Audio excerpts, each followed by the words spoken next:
sore. Semua anak-anak, sikapkan yang tersembunyi, bahkan yang kami tidak tahu, tapi Roh Kudus tahu. Tuhan, Kau yang mempunyai, biar apapun yang jadi kehendak-Mu dan yang Kau tetapkan itu yang jadi. Biar semua intervensi dari manusia Kau singkirkan, biar hanya Roh-Mu saja yang mengerjakan di tengah-tengah kami. Roh Kudus, ini waktu, ini waktu.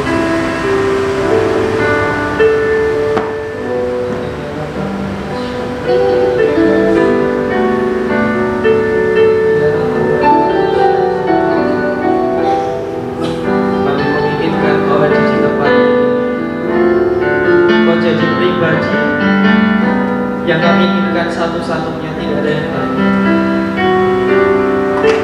Hanya Engkau, hanya Yesus Kristus Tuhan. Ya Bapa yang masyhur, hanya Kau, hanya Kau.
Sekehendak dan sesuka hatimu. Biar sore hari ini jadi sore yang mengubahkan hidup kami, karena perjumpaan dengan biar Kau hadir di tengah-tengah kami. Kami mencintai Kau, kami mengasihi, kami sayang kepada Yesus. Terima kasih.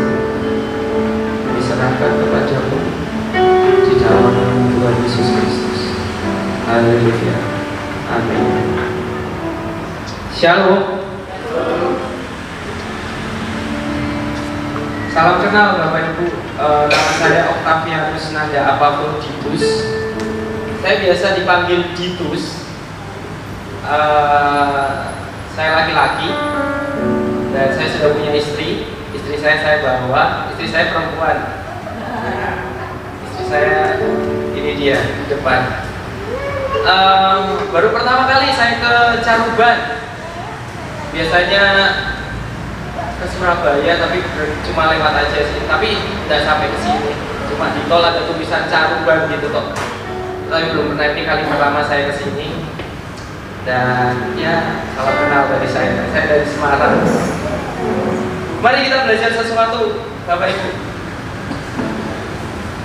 Kita mau belajar yang basic banget, awal banget, yang dasar. Kita buka yuk Matius 22.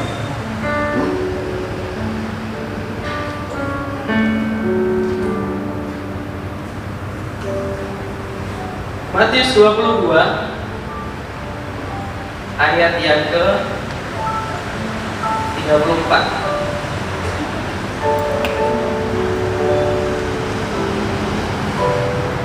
Ini dasar banget Bapak Ibu.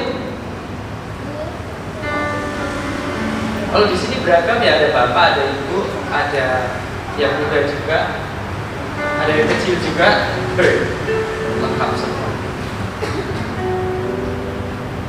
Entah kenapa ini firman muncul, karena mungkin kita harus back to basic, Bapak Ibu. Karena kalau kita tidak kembali kepada dasar, nanti goncangan ada, kita nggak akan kuat.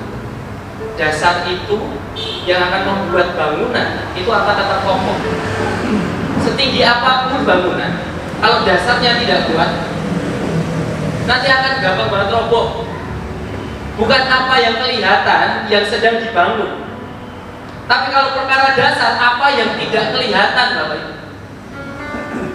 Sebab kalau kita berkata ini ada bangunan, pondasinya kelihatan tidak? Tidak. Sebab pondasinya berada di bawah. Bangunannya yang kelihatan, pernak-perniknya kelihatan, aksesoris ada di rumah kelihatan. Tapi mengenai pondasi itu tidak kelihatan. Padahal dari bangunan yang paling dasar dan paling penting, yang mempertahankan bangunan itu tetap kokoh adalah dasarnya. Kalau kita punya dasar yang kuat, nanti kalau mengalami goncangan, Bapak Ibu tidak akan murtad. Bapak Ibu tidak akan meninggalkan Tuhan. Tapi banyak di akhir zaman ini karena ke-trigger 1-2 hal saja kecil. Kekristenan begitu murah banget, sangat amat murah banget. Gara-gara berdoa, terus kemudian tidak dijawab. Bukan tidak dijawab, belum dijawab mungkin. Terus kemudian ngomong, Tuhan jahat, aku meninggalkan Tuhan. Semurah itu Pak. Karena tidak punya dasar yang kuat. Kalau kita tidak memiliki dasar yang kuat, Bapak Ibu, sebagus apapun ministry yang Bapak Ibu bangun, sehebat apapun, pasti akan roboh. Itu kayak Bapak Ibu sedang membangun bangunan di atas pasir. Nanti kalau ada banjir datang, bangunannya roboh. Karena tidak punya dasar yang kuat. Ini bukan perkara ministry harus besar. Ini bukan perkara kita harus lama pelayanan. Ini bukan perkara kepengikutan kita berapa puluh tahun dengan Tuhan Yesus. Tidak. Banyak kok orang yang sudah dewasa, mohon maaf, tapi masih kanak-kanak. Banyak. Ngobrol nggak nyambung. Ngomongnya tentang mengasihani diri sendiri terus. Sorry, dengan orang seperti itu, maaf, dengan usia yang sudah mungkin jauh senior dengan saya. Tapi kalau ngobrolnya tentang diri sendiri, menurut saya tidak nyambung dengan orang itu. Nah. Kemarin saya pelayanan di Jepara. Saya ketemu dengan salah satu guru. Setelah selesai pelayanan, karena itu KKR Pasca, terus kami dijamu oleh guru itu datang ke ruang kepala sekolah dan kami ngobrol. Saya di situ bisa seperti menemukan, ini nggak tahu, mungkin seperti Daud dengan Yonatan yang jiwanya itu bersaut-sautan. nyambung banget chemistry-nya. Daud sama Yonatan. Saya merasa saya baru ketemu dengan ibu itu, baru kali pertama ketemu dengan ibu itu. Tapi saya bisa ngerasa saya sejalan. Saya bisa ngerasa hati saya, jiwa saya bisa saling saut menyaut dengan ibu ini. Kenapa? Ibu ini punya perjalanan pribadi dengan Tuhan. Dan ibu ini tidak berkutat untuk dirinya sendiri. Saya mendengarkan cerita ibu itu, saya pikir saya ke sana memberkati, ternyata tidak. Saya ke sana diberkati oleh cerita ibu. Dia cerita tentang murid-muridnya. Dia setiap malam mendoakan murid-muridnya, bukan tentang dirinya. Dia mendoakan murid-murid yang diajarnya. Murid-muridnya ada masalah, orang tuanya mau cerai, dia doakan, dia nangis. Dia cerita itu di depan kami, dia nangis. Buat saya ini loh, gereja akhir zaman seharusnya seperti ini, tidak berkutat dengan diri sendiri. Sebab kalau kita ngerti dasar, kita tahu dasar kita benar, kita pasti berkutatnya bukan tentang diri kita, pasti. Kita baca Matius 22 ayat 34 sampai 40. Ini sudah mungkin Bapak Ibu bakal jadi ayat hafalan, Bapak Ibu jadi orang Kristen. Kalau tidak hafal ayat ini menurut saya aneh. Ayat 34 dulu. Ketika orang-orang Farisi mendengar bahwa Yesus telah membuat orang-orang Saduki itu bungkam, berkumpullah mereka, dan seorang dari mereka, seorang ahli Taurat, bertanya untuk mencobai dia, Guru, hukum manakah yang, perhatikan, terutama dalam hukum Taurat? Yesus ngomong, Tuhan Yesus jawab, Tuhan Yesus kepadanya, kasihlah Tuhan Allahmu dengan segenap hatimu, dan dengan segenap jiwamu, dan dengan segenap akal budimu. Itulah hukum yang terutama dan yang pertama. Dan hukum yang kedua yang sama dengan itu. Hukum pertama dengan hukum yang kedua sama levelnya. Hukum yang kedua apa? Kasihilah sesamamu manusia seperti dirimu sendiri. Pada kedua hukum inilah tergantung seluruh hukum Taurat dan kitab para nabi.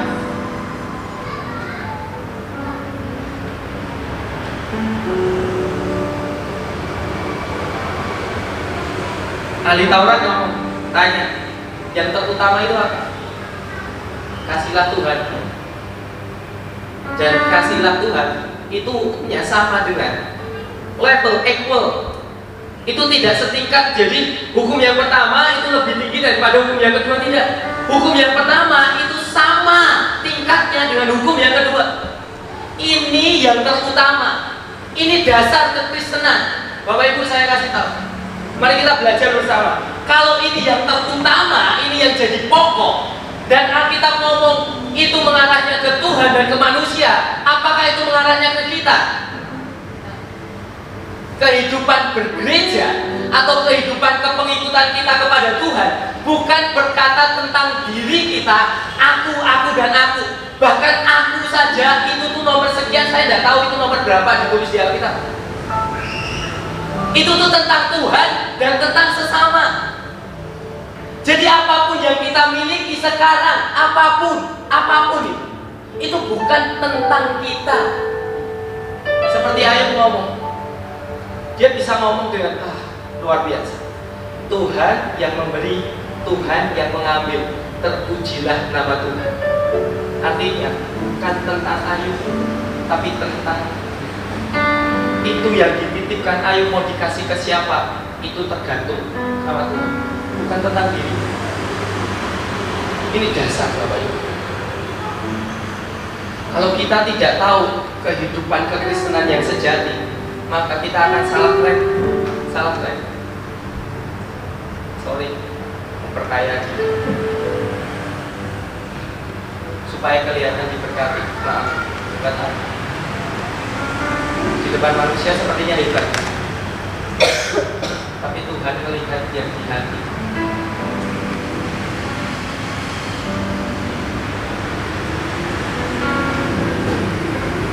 Kalau indikator diberkati Tuhan adalah sesuatu yang nampak atau fisik, bagaimana dengan misionaris-misionaris yang ada di pedalaman?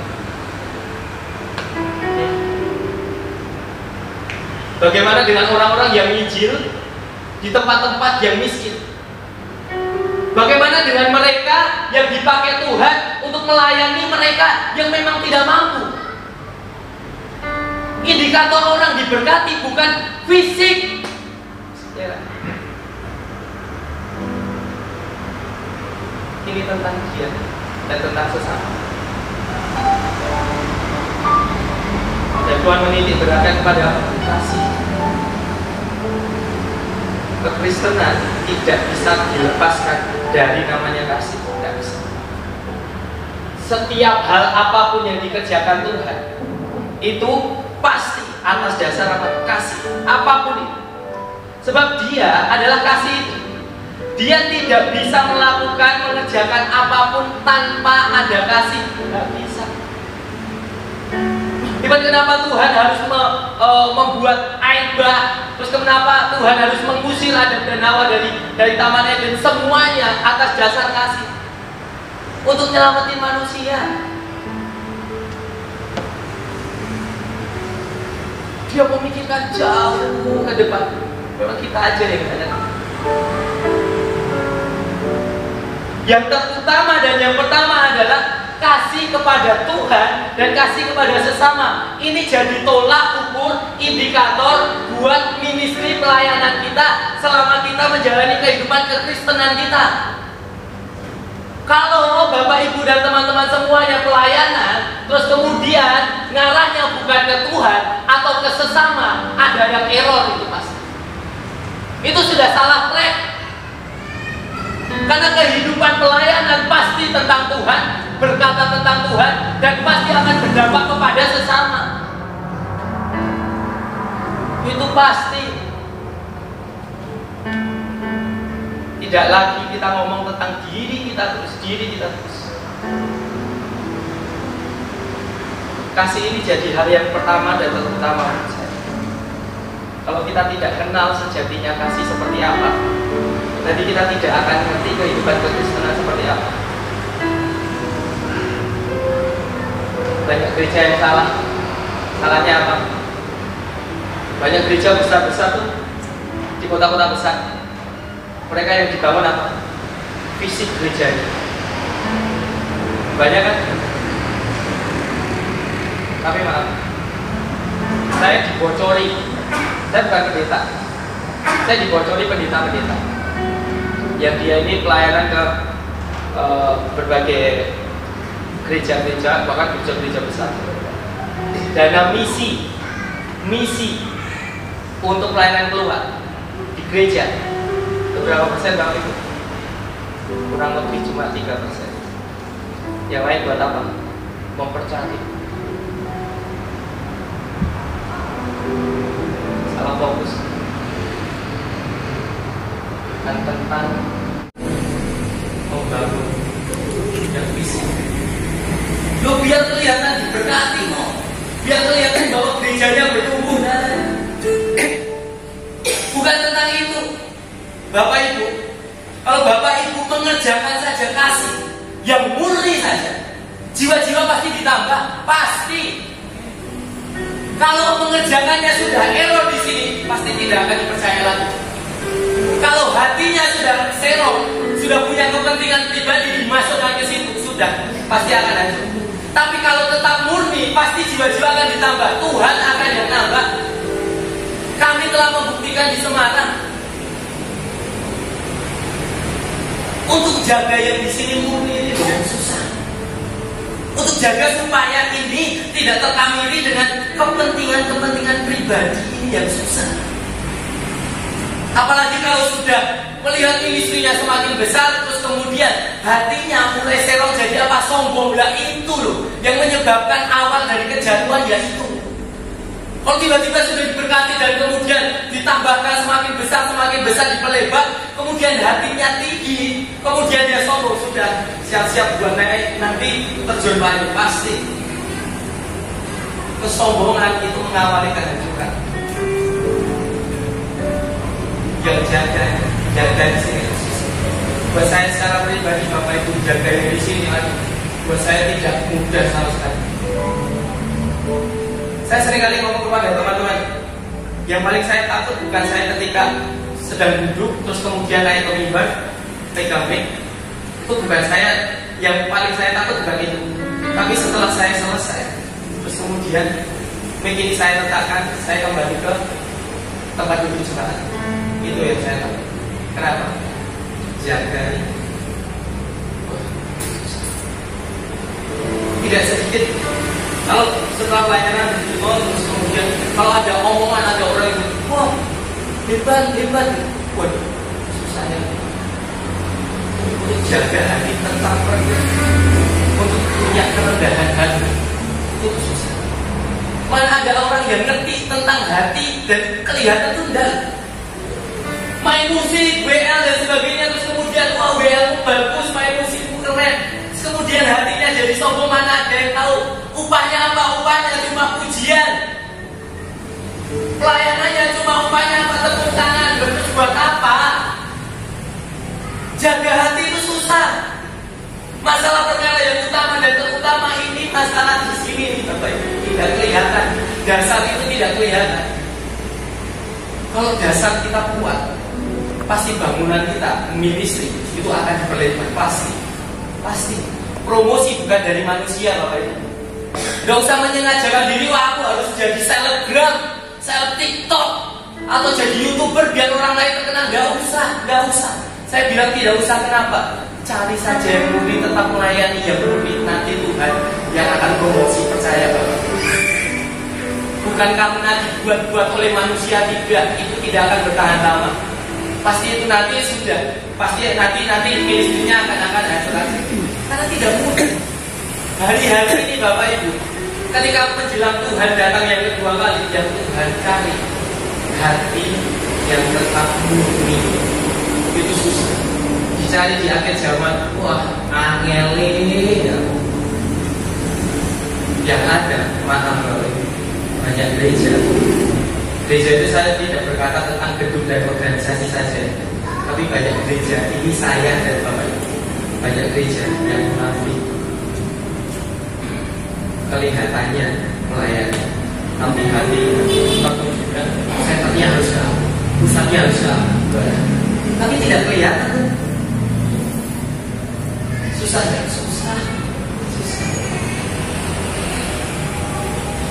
Ini dasar fondasi. Kalau kita tidak punya fondasi itu gampang banget ambruk. Mau sekuat apapun, mau Bapak Ibu punya duit sebesar apapun, sebanyak apapun, tapi kalau di dalam tidak pernah punya kapasitas, sudah tidak pernah bisa besar, akan hancur.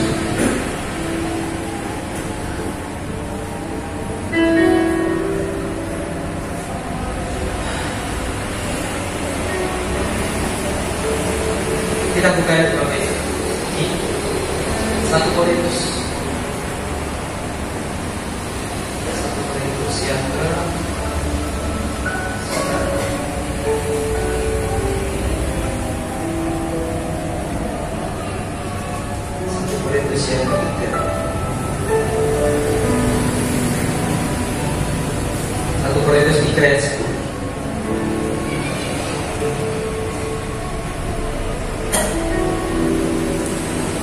Saya bacakan dari 1 Korintus 3 ayat 10. Alkitab berkata, sesuai dengan kasih karunia Allah yang dianugerahkan kepadaku, aku sebagai seorang ahli bangunan yang cakap telah meletakkan dasar, dan orang lain membangun terus di atasnya.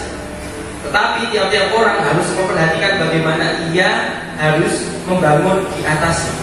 Karena tidak ada seorang pun yang dapat meletakkan dasar lain daripada dasar yang telah diletakkan, yaitu Yesus Kristus. 12. Entahkah orang membangun di atas dasar ini dengan emas, perak, batu permata, kayu, rumput kering, atau jerami, sekali kelak, perhatikan pekerjaan masing-masing orang akan nampak, karena hari Tuhan akan menyatakannya, sebab ia akan nampak dengan api, dan bagaimana pekerjaan pekerjaan masing-masing orang akan diuji oleh api itu. Jika pekerjaan yang dibangun seorang taharuji, ia akan mendapat upah. Jika pekerjaannya terbakar, ia akan menderita kerugian. Tetapi ia sendiri akan diselamatkan, tetapi seperti dari dalam api. Dasarnya sudah benar. Tapi perhatikan, perhatikan yang dibangun di atasnya. Bangunnya pakai apa? Pakai emas, atau pakai perak, atau pakai permata, atau pakai jerami, atau pakai kayu, atau pakai apa? Satu kali nanti Tuhan akan menyatakan seperti api. Jadi bangunan yang di atasnya bukan perkara lagi dasar. Bangunan yang di atasnya itu akan hangus atau tidak. Kalau emas dan perak kalau dibakar itu akan semakin murni, Bapak Ibu. Tidak akan hancur. Tapi kalau itu dari kayu, dari jerami, kalau kena api sudah habis. Padahal dasarnya oke tuh, percaya pada Yesus, percaya pada Tuhan. Kalau ditanya semuanya percaya pada Tuhan, pasti dengan yakin Bapak Ibu semuanya berkata, ya saya percaya pada Tuhan. Tapi perhatikan apa yang dibangun dalam hidupmu. Perhatikan sesuatu yang rapuh atau sesuatu yang kuat dan yang murni. Tuhan mau ngomong di sini apa tuh? Tentang kemurnian, Bapak Ibu. Satu kali kelak daripada kita capek-capek sudah melayani begitu, tapi kita melayaninya tidak murni. Satu kali kelak pelayananmu akan hancur. Kamu akan tetap diselamatkan, Bapak Ibu akan tetap diselamatkan, tapi ministrinya hancur berantakan. Tapi selamat. Alkitab yang ngomong seperti dari dalam api. Tuhan akan menyatakan itu kenapa? Mending nyelamatin satu jiwa ini daripada nyelamatin ministry yang itu tuh cuma semu semua. Kemarin ada satu rabi, wah itu cukup terkenal banget, itu jadi perbincangan. Rabi ini buat ministry yang luar biasa. Dia suka ngajak dialog orang-orang bahkan yang belum percaya, dialog, terus kemudian ya kayak apologetika gitu lah. Dia ngajak berdialog begitu, dia membeberkan semua fakta tentang Alkitab sampai orang itu tuh bungkam dan tidak bisa lagi untuk berdebat tentang keabsahan dari Alkitab dan Yesus Kristus. Tapi menjelang dia meninggal, terus kemudian ada sesuatu yang tersingkap.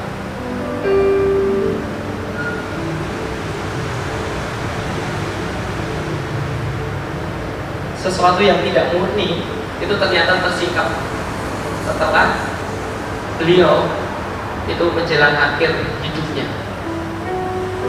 Dan akhirnya banyak orang yang percaya, banyak orang yang ikut dia, akhirnya pada mundur banyak banget. Karena apa? Kecewa. Bapak Ibu ngeri banget kalau kita bangun pelayanan, misalnya si A, bangun pelayanan, wah berbicara tentang kekudusan, berbicara tentang akhir zaman, berbicara tentang menyiapkan Tuhan, berbicara tentang itu semua. Tapi ternyata di balik itu semuanya kedapatan fakta bahwa dia selingkuh. Padahal dia pengikutnya banyak, terus kedapatan dia selingkuh. Yang orang-orang yang percaya kepada perkataannya, percaya kepada firman, kepada apa yang diberitakannya, tiba-tiba jadi tidak percaya lagi. Kenapa? Karena yang dibangun tidak lagi yang murni. Bapak Ibu, ini susahnya minta. Saya mendengar satu perkataan dari sopir ketika kami berada di Sulawesi Tengah. Kami ada satu driver, dia dulu adalah seorang anak pendeta di pelayanan, dia seorang musisi juga. Dia ngomong kepada kami di mobil itu, akhir zaman ini nanti seperti Alkitab kita waktu itu ngomong, ekor dari naga itu akan membawa sepertiga bintang-bintang, itu anak-anak Tuhan yang telah dipromosi oleh Tuhan. Bintang berkata tentang di atas itu akan jatuh sepertiga. Ekor itu berkata tentang di ekor itu ada alat kelaminnya naga itu. Jadi Serangan iblis di akhir zaman nanti akan berkutatnya kepada apa? Pornografi dan perzinahan, perselingkuhan. Bapak pendeta kami, Bapak Victor dan Bapak Henry itu sering mengadakan seperti konferensi, pesta conference. Kemarin di Sulawesi ada beberapa kali mengadakan ke sana, dan kebetulan saya dengan istri itu ada di sana juga. Dan ketika di altar call, pendeta-pendeta, Bapak Ibu kan, pendeta-pendeta di altar call, ya kalian berdosa, kalian berzina, kalian selingkuh, ngaku, ayo bertobat. Banyak dari hamba Tuhan akhirnya mereka maju dan ngaku diri pendeta mereka. Banyak bintang-bintangnya Tuhan sepertiga ketarik oleh karena ekor apa itu perzinahan. Bapak Ibu, jaga kekudusan, jaga pemurnian. Susah banget. Kalau Bapak Ibu masih dalam kondisi yang sederhana, mungkin wah masih setia dengan pasangan, tapi kalau sudah diberkati, sudah punya uang, sudah bikinnya aneh. Jaga.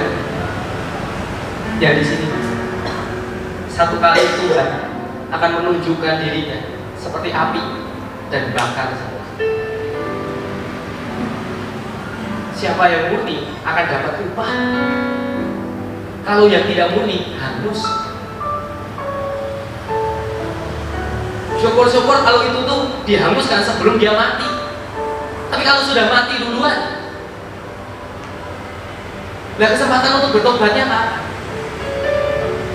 Maka jaga yang di sini.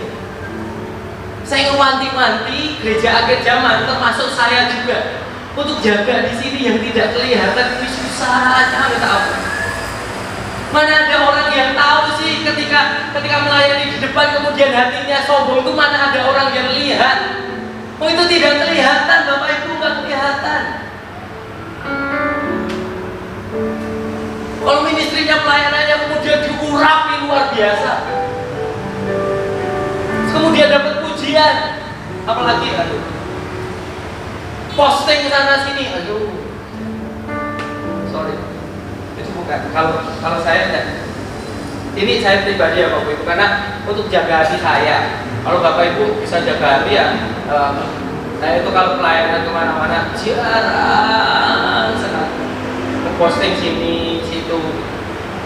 Buat apa? Jaga. Itu treatment saya untuk jaga hati. Tapi paling kalau yang seperti ini kalau di Instagram paling repost saja. Tapi yang posting buat saya.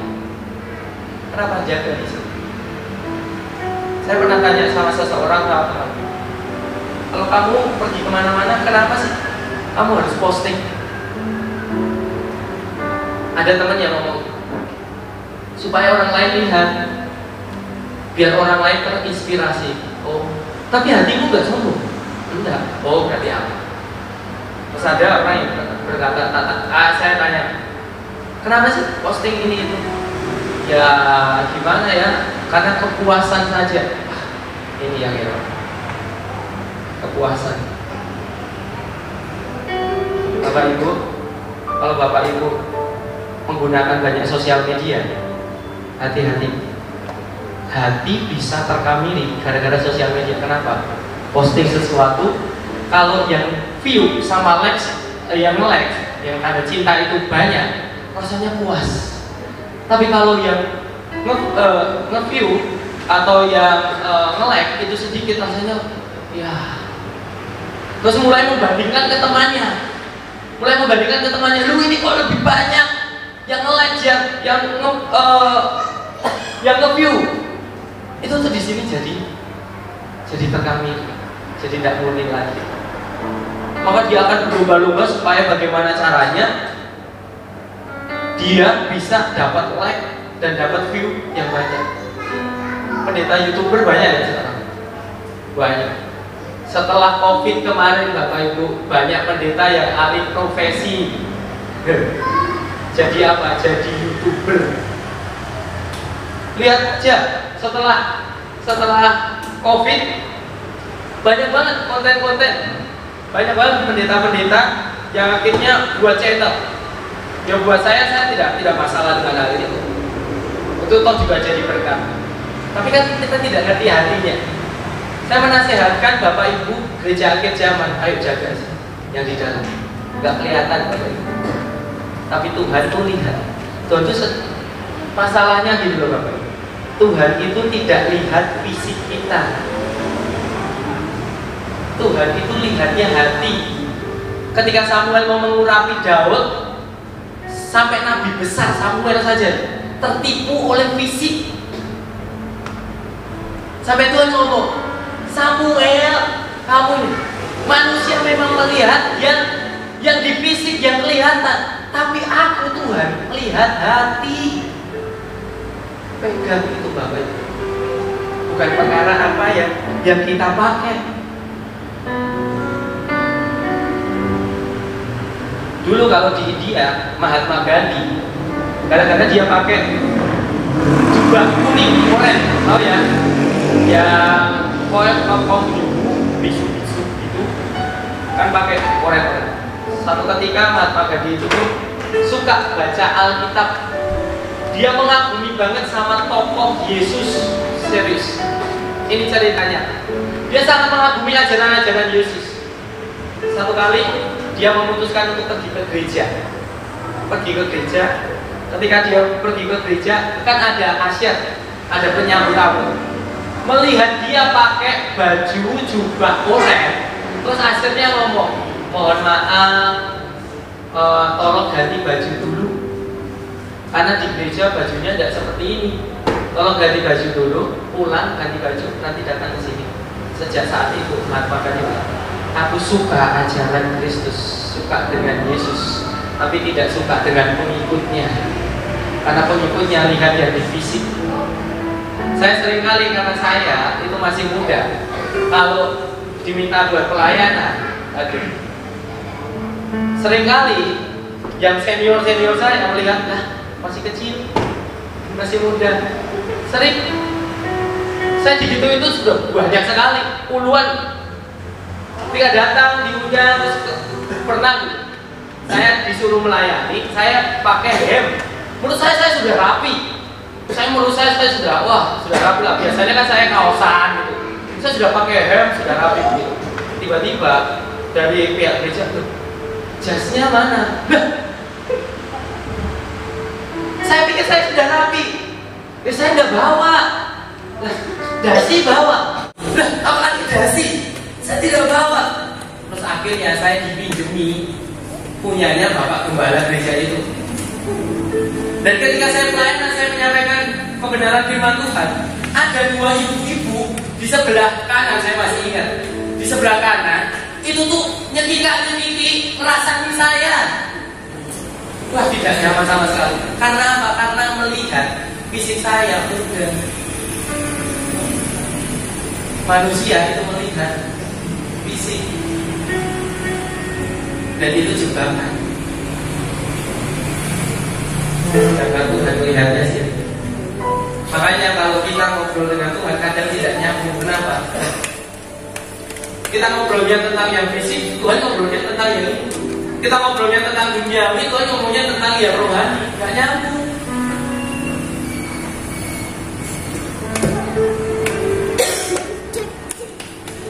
Kita buka 1 Korintus yang ke-13.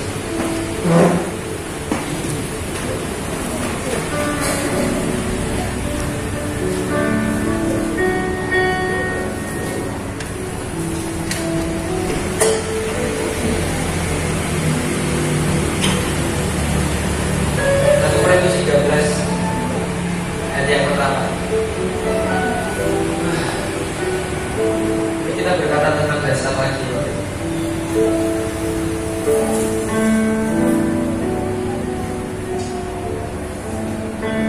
Alkitab mencatat begini, sekalipun aku dapat berkata-kata dengan semua bahasa manusia dan bahasa malaikat, tetapi jika aku tidak mempunyai kasih, aku sama dengan gong yang berkumandang dan canang yang gemerinci.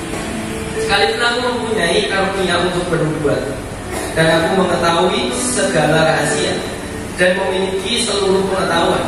Dan sekalipun aku memiliki iman yang sempurna untuk memindahkan gunung, tetapi jika aku tidak mempunyai kasih, aku sama sekali tidak berguna. Ayat 3 keras banget. Dan sekalipun aku membagi-bagikan segala sesuatu yang ada padaku, bahkan menyerahkan tubuhku untuk dibakar, tetapi jika aku tidak mempunyai kasih, sedikit pun tidak ada faedahnya bagiku.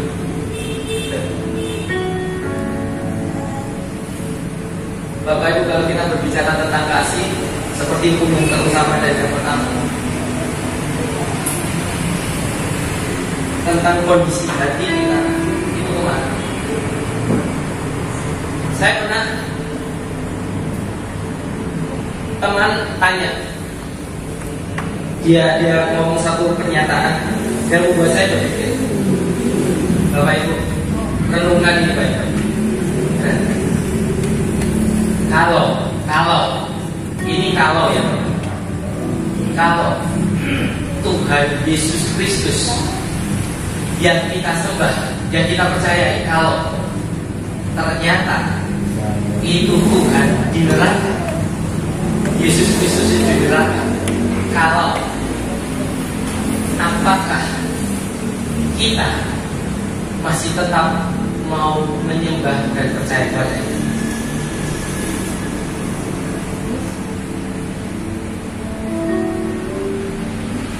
Sama saja pertanyaan. Kalau Tuhan yang kita sembah kemudian membuat kita memang hidupmu harus sangat sederhana, apakah kita mau tetap percaya kepada Dia?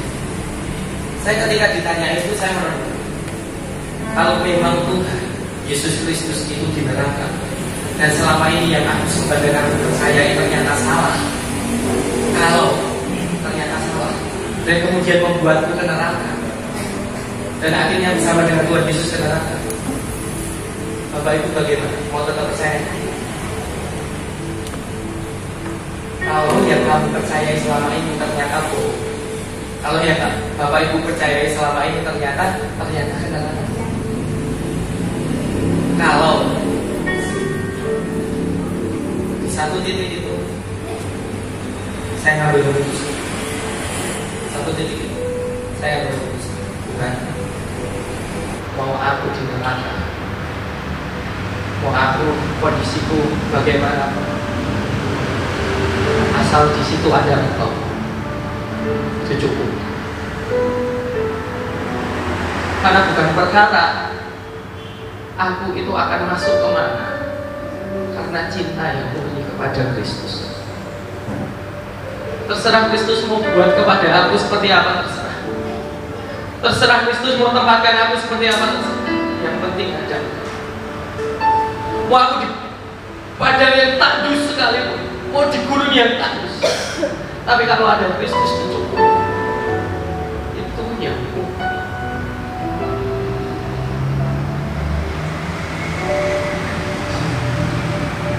bukan apa yang Kristus bisa buat atas hidup kita kemudian kita ngikut Dia. Bukan apa yang Kristus ada di tangannya yang bisa buat mujizat terus kemudian kita percaya pada Dia, tidak. Karena cinta, karena hati kita mengasihi, itu yang membedakan. Kenapa Paulus sampai berkata sangat tegas sekali, sekalipun kamu punya iman yang memindahkan gunung, tapi kalau kamu tidak punya kasih, percuma. Sekalipun kamu memberikan dirimu untuk dibakar tapi tidak punya kasih, percuma. Yang murni kepengikutan itu yang Tuhan mau, yang Tuhan cari. Bukan karena Bapak Ibu diberkati terus kemudian percaya pada Tuhan. Dan kalau toh Bapak Ibu, kalau tidak diberkati pun, biarkan cinta kita tetap sama. Tuhan itu cintanya stabil. Mau kita berdosa, mau kita miskin, kaya, tua, muda, siapapun kita tetap stabil, tetap sama. Biar kita itu juga punya yang sama. Jadi cintanya Tuhan itu cinta bukan yang bertepuk sebelah tangan. Karena cintanya manusia itu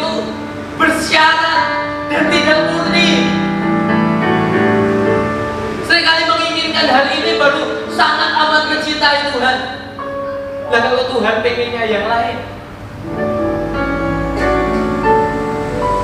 Kemarin kami habis melayani retret youth.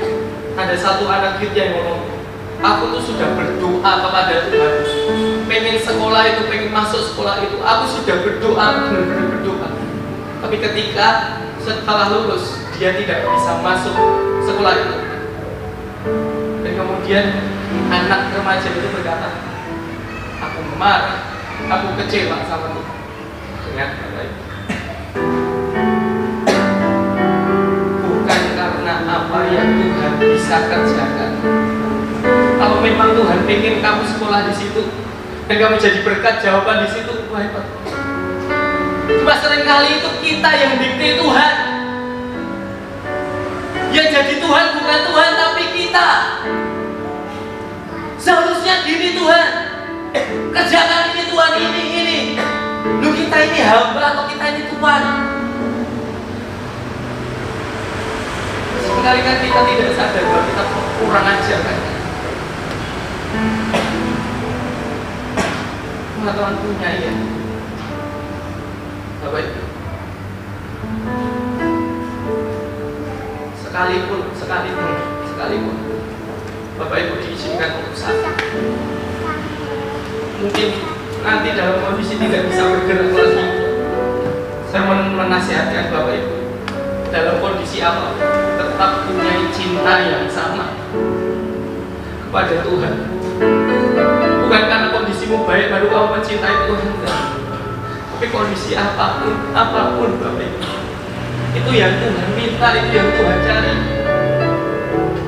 Bahkan sekalipun Tuhan saya sampai berkata tentang pernyataan teman saya, kalau toh pun saya ke neraka, yang orang lain itu sangat takut ke neraka, kalau toh pun saya harus dicegurkan ke neraka, tapi kalau ada engkau, itu akan jadi surga buat saya. Saya ambil keputusan seperti itu. Nah, ya cinta itu murni, ya cinta itu. Semasa kita hidup, apakah ketika kita ikut Tuhan tidak ada masalah? Akan ada masalah. Tuhan berkata kamu akan dianiaya, menderita, kamu akan dikucilkan, bahkan orang akan membunuh kamu, dan mereka mengira mereka sedang membela agama mereka. Dan Tuhan ngomong seperti itu.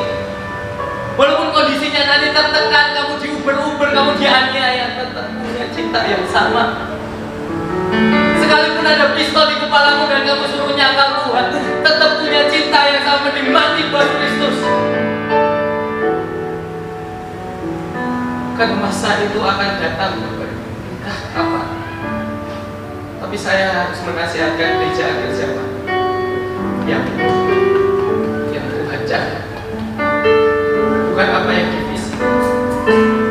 Coba pertanyakan kepada hati Bapak Ibu, apakah memang mencintai Tuhan dengan murni atau dengan banyak syarat? Atau kondisimu yang baik membuat kamu mencintai Tuhan, tapi kondisimu tidak baik membuat kamu benci Tuhan? Apakah itu yang dimau Tuhan? Tuhan tidak pernah memandang hina kita. Dia tunjukkan cinta agape, walaupun kita ini seringkali ngecewain dia dengan sengaja, tapi tetap aja dia tetap cinta kepada saya. Dia tetap cinta kepada kita semua.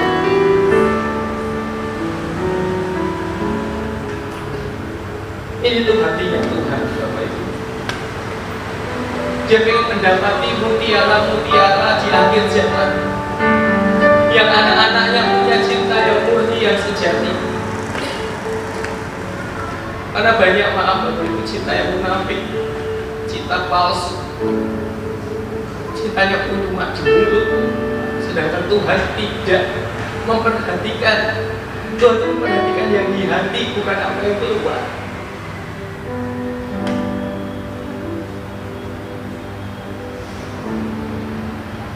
Bapak Ibu, saya berdoa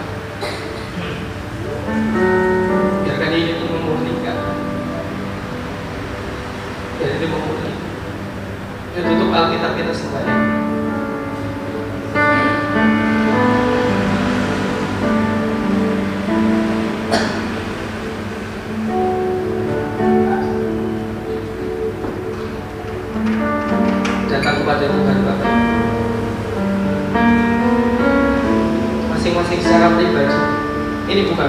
kamu ada.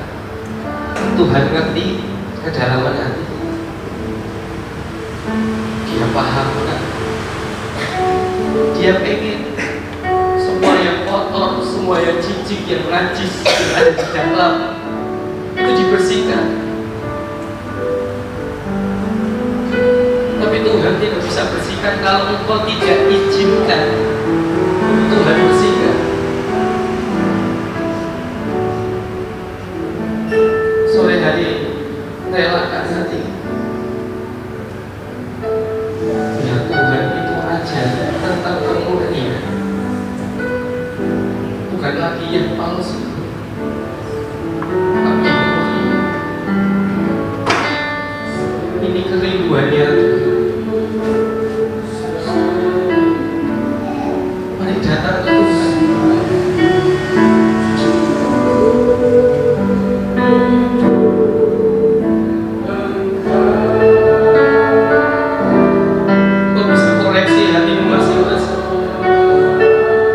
Sebenarnya selama ini pengikutanmu terhadap Tuhan itu seperti apa? Apakah semua pengikutan yang palsu? Atau memang dia yang ada?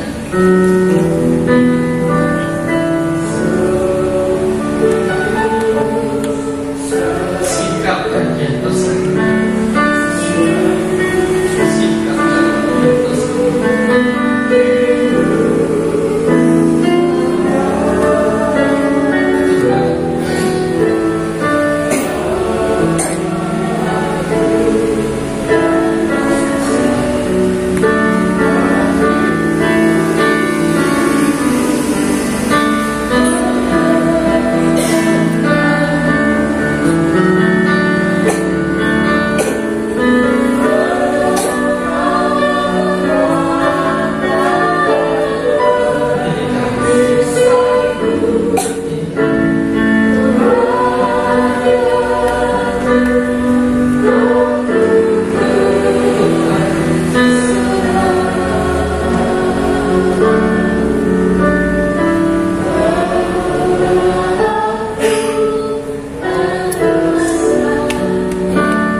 Mari koreksi masing-masing.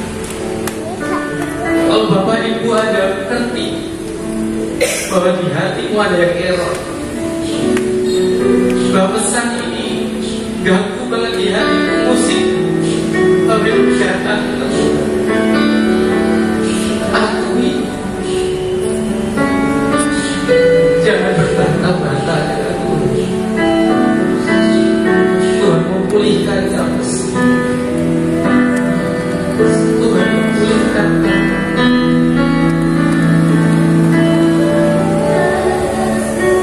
Tuhan koreksi hati setiap buat hati kedalaman.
hanya di fisik, tapi perkara yang di dalam itu jadi fondasi kita, Bapak. Kita ikut Tuhan karena kita sayang kepada Tuhan. Mau kondisi apapun hidup fisik kita, Dia tetap Tuhan yang sama yang kita cintai.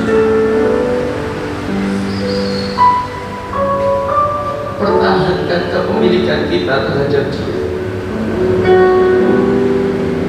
Jangan seperti anak gambalan yang mudah sekali kecewa, mudah sekali murtad meninggalkan Tuhan.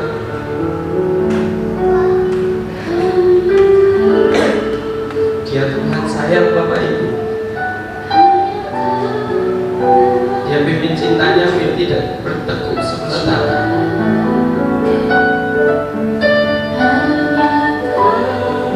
Mari sambut cintanya.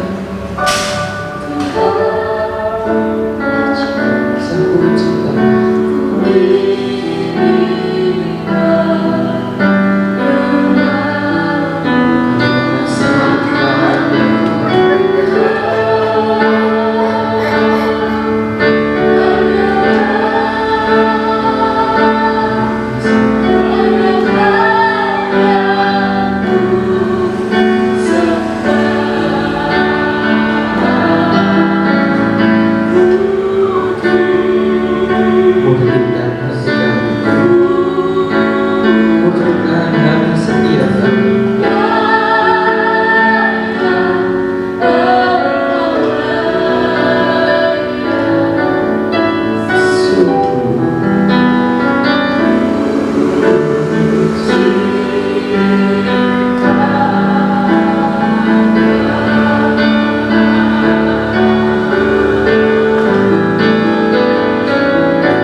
Mari koreksi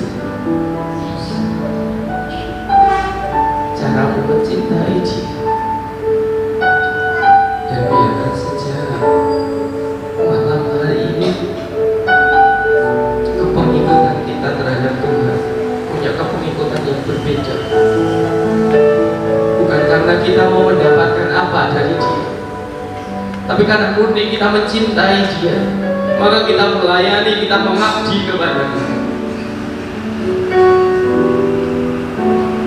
Mari jaga hati Bapak Ibu menjelang Tuhan datang yang kedua kali. Jaga yang jaga yang. Saya berdoa biarkan kebenaran ini membersihkan hati, membersihkan semua yang cemar di hati setiap kita, semua kebohongan, kemunafikan, semua dusta. Jadi sikapkan semuanya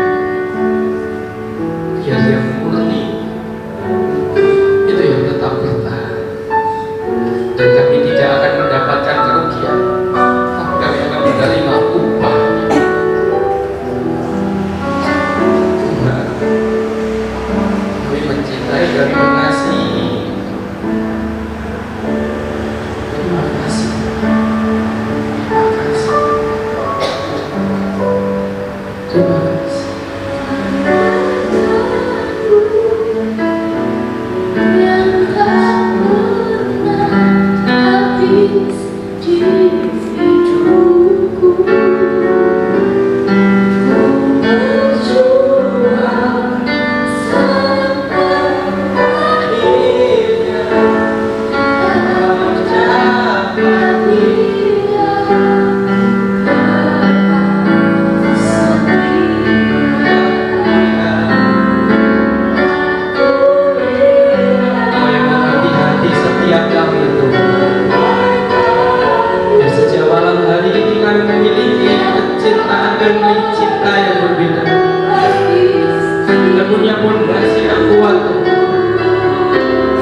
dalam kami hati kami dimurnikan, dibersihkan, biar air hidup ngalir bersihkan untuk setelah kulihat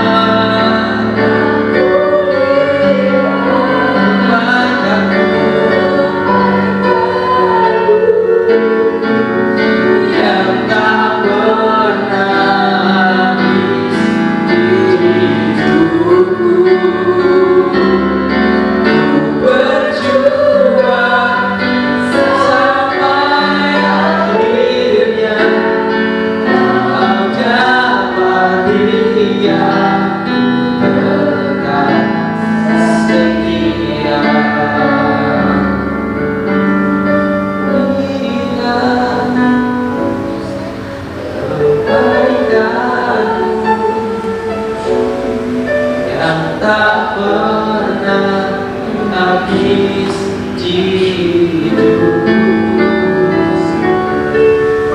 berjuang sampai akhirnya kau dapati aku.